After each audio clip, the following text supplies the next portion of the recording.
ഇരട്ട വോട്ട് പരാതിയിൽ പാലക്കാട് ജില്ലാ ഭരണകൂടം ഒരു യോഗം വിളിച്ചിരിക്കുന്നു. 2000-ലധികം ഇരട്ട വോട്ടുകൾ ഉണ്ടെന്ന പരാതി ജില്ലാ ഭരണകൂടം അന്വേഷിക്കും. അതിൻ്റെ BJP ജില്ലാ പ്രസിഡന്റ് KM ഹരിദാസിന് ഇരട്ട വോട്ടുണ്ടെന്ന് NDA സ്ഥാനാർത്ഥി T കൃഷ്ണകുമാർ സമ്മതിച്ചു. BJPയുടെ ജില്ലാ പ്രസിഡന്റ് മാത്രമല്ല, ഇതുപോലെ 2 വോട്ടുള്ള എല്ലാവരെയും നീക്കം ചെയ്യേണ്ടത് ആരാ? തെരഞ്ഞെടുപ്പ് കമ്മീഷനാണ്. ജില്ലാ പ്രസിഡന്റ് BJPയുടെ ജില്ലാ പ്രസിഡന്റ് ജില്ലാ ഓഫീസിലാണ് താമസിക്കുന്നത്. നിങ്ങൾ അദ്ദേഹത്തിൻ്റെ റൂം ഞാൻ കാണിച്ചു തരാം, നിങ്ങൾ കൂടെ വന്നോ. അദ്ദേഹം റിമൂവ് ചെയ്യാൻ കൊടുത്തിട്ടുണ്ടല്ലോ, അത് ഒഴിവാക്കേണ്ടത് ആരാ? ഒരാൾക്ക് അപേക്ഷ കൊടുക്കാനേ കഴിയുള്ളൂ. അത് അന്വേഷണം നടത്തി ഒഴിവാക്കേണ്ട ഉത്തരവാദിത്തമായിരിക്കും. തെരഞ്ഞെടുപ്പിൻ്റെ ചുമതല വഹിക്കുന്ന ജില്ലാ കളക്ടർ വലിയ വീഴ്ചയാണ്. പാലക്കാട്ടെ വോട്ടർ പട്ടിക പുനഃപരിശോധിക്കണമെന്ന ആവശ്യവുമായി CPIM ഇന്ന് രംഗത്ത് വന്നു. പരാതിയിൽ തെരഞ്ഞെടുപ്പ് കമ്മീഷൻ നടപടി സ്വീകരിക്കുന്നില്ലെങ്കിൽ പ്രക്ഷോഭത്തിലേക്കെന്ന് പാലക്കാട് CPIM ജില്ലാ സെക്രട്ടറി EN സുരേഷ് ബാബു അല്പം മുമ്പ് പറഞ്ഞു. ബോധപൂർവം വ്യാജ വോട്ട് ചേർത്തുന്നതിന് വേണ്ടി മുൻകൂട്ടി തന്നെ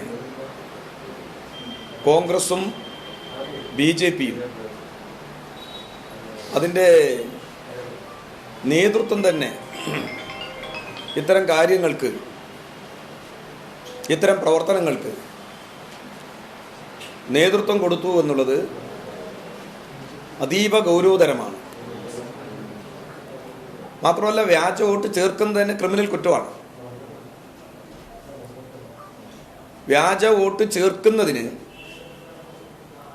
എല്ലാ ഒത്താശയും ചെയ്തു കൊടുക്കുകയാണ് ഈ മണ്ഡലത്തിലെ ബഹുഭൂരിപക്ഷം വരുന്ന BLOമാർ ചെയ്തിട്ടുള്ളത്. ആ BLOമാർക്കെതിരെ കേസെടുക്കണം.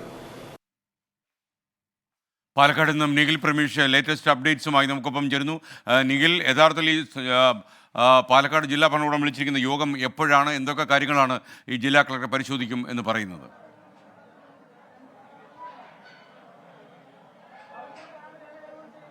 ഉടൻ തന്നെ ഈ ജില്ലാ ഭരണകൂടം വിളിച്ചു ചേർത്ത യോഗം നടക്കുമെന്നുള്ളതാണ് നമുക്ക് മനസ്സിലാക്കാൻ കഴിയുന്നത്. പാലക്കാട് ഉപതെരഞ്ഞെടുപ്പിന്റെ ഈ അവസാന ഘട്ടത്തിൽ ഇത് മണ്ഡലത്തിന് പുറത്തുള്ള ആളുകൾക്കും ഈ പാലക്കാട് മണ്ഡലത്തിൽ വോട്ട് ചേർത്തു എന്നുള്ള ഒരു പരാതിയാണ് ഇപ്പോൾ CPIM ഉന്നയിക്കുന്നത്. വ്യാജമായ വിവരങ്ങൾ ഉപയോഗിച്ചും കൂടുതൽ വോട്ടർമാരെ ചേർത്തു എന്നാണ് നിലവിൽ പുറത്തു വന്നിട്ടുള്ള വിവരങ്ങൾ. ഇതിന്റെ പശ്ചാത്തലത്തിലാണ് ഇപ്പോൾ ഒരു യോഗം വിളിക്കാൻ വേണ്ടി ജില്ലാ കളക്ടർ ഇതിനോടകം തന്നെ തീരുമാനിച്ചിട്ടുള്ളത്. ഇതുമായി ബന്ധപ്പെട്ട വിവരങ്ങൾ തേടുന്നതിന് വേണ്ടി BLOമാരോട് നേരിട്ട് ഹാജരാകാനും ഇതിനോടകം തന്നെ ജില്ലാ കളക്ടർ ആവശ്യപ്പെട്ടിട്ടുണ്ട്.